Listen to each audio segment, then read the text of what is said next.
অনেক দিন পরে আমার স্বপ্নের একটা জিনিস আমি বাড়িতে এনেছি। সেটা কি এনেছি সেটাই তোমাদের সাথে শেয়ার করব। রাধে রাধে বন্ধুরা, তোমরা সবাই কেমন আছো? আশা করি খুব ভালো আছো। আমি না খুব খুব ভালো আছি। তা চলো, আজকে সকালবেলা 4:30টার সময় উঠে পড়েছি। সকাল সকাল রান্না করে আজকের আমাকে ডিউটি বেরোতে হবে। সেটা তো তোমরা জানো যে আমি কোথায় যাই। তাই এদিকে দেখো, কচু ছিল, আলু পুঁই শাক দিয়ে একটু মাছ দিয়ে তরকারি করেছি, যেহেতু আমার বর আর আমার ছেলে আজকে বাড়ি আছে তাই। এবার এদিকে দেখো, আমি পুজো দেবো, কি ফল দেবো আমি সেটাই ভাবছিলাম। এদিকে আমাদের বেদানা গাছ ছিল, সেটা তো তোমরা সবাই জানো। সেই বেদানা গাছে দুটো ফল হয়েছিল, দুটো না অনেকগুলোই ফল হয়েছে, কিন্তু এইটাই একটু বড় ফল হয়েছে তাই আমি পেরেছি। পেরে আমি গোপালকে একটু দিয়েছি।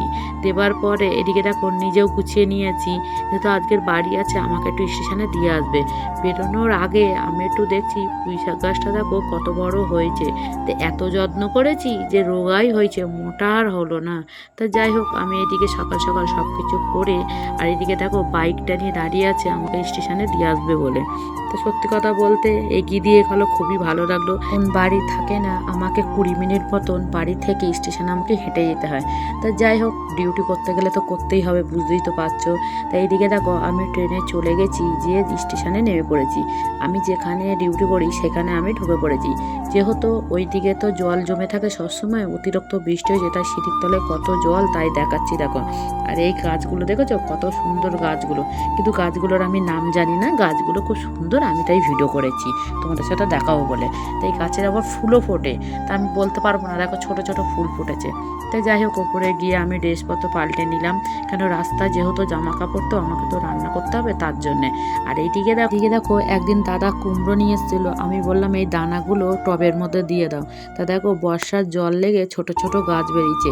তো সত্যি কথা সুন্দর লেগেছে, ভালো লাগছে, গাছগুলো যেন বড় হয়। আমি ডিউটি শেষ করে আমি বাড়ি এসেছি, বাড়ি এসে দেখছি একা একা আমার ড্রেসিং টেবিলটা সরাচ্ছে। আমি বললাম দাঁড়াও আমি হাত দিই, না উনি একা একাই করবে। তা খুবই ভালো কথা। আমি একটু খাচ্ছি, খেতে খেতে আবার উঠে আসলাম, কী করছে কে জানি না। তা দেখো একা একা ড্রেসিং টেবিলটা সরছে। ওনারও বাড়ি ছিল, আজকে খুব কষ্ট হয়ে গেছে, জায়গাটা ফাঁকা করেছে। তা চলো আমি এরপর দেখাচ্ছি। ও কী কষ্ট, ঘরের জিনিসপত্র সরাতে এত কষ্ট সে আর বলা যাবে না। তো গরমে সারাদিন ঘরের জিনিস এদিক ওদিক সব ছড়াছড়ি রয়েছে, আর তার মধ্যে দেখো সন্ধে হয়ে গেছে। আর তোমরা কোনোদিন সন্ধে তারা দেখেছো? দেখো আকাশটা পুরো নীল, আর এইদিকে দেখো সন্ধে তারা কত সুন্দর লাগছে। সেই ভিডিওটা একটু করেছি। আর আমাদের এই রাস্তায় বৃষ্টি হয়েছে বলে জল জমে গেছে, তাই দেখো সবাই মিলে আমরা ওই খাটটা নিয়ে আসছি। তা যাই হোক, আমার স্বপ্নের জিনিস চলে আসলো। তোমাদের কেমন লেগেছে সেটা কিন্তু আমাকে কমেন্টে জানিয়েও, যে খাটটা আমার কেমন হয়েছে। তো দেখো এইদিকে জিনিসপত্র সরিয়ে সব কিছু মিস্ত্রি এসছে, দুখানা মিস্ত্রি আর আমার বর ছিল, ওদের হাতে হাতে সব কাজ করে দিচ্ছে। খাটটা দেওয়ার কথা ছিল অনেক দিন আগে, তা যেহেতু একটু দেরি করে ফেলেছে তার জন্যে। তা এখন কী করা যাবে, যাই হোক সবাই মিলে লাগাচ্ছে, সুন্দর লাগবে, আনন্দও হচ্ছে।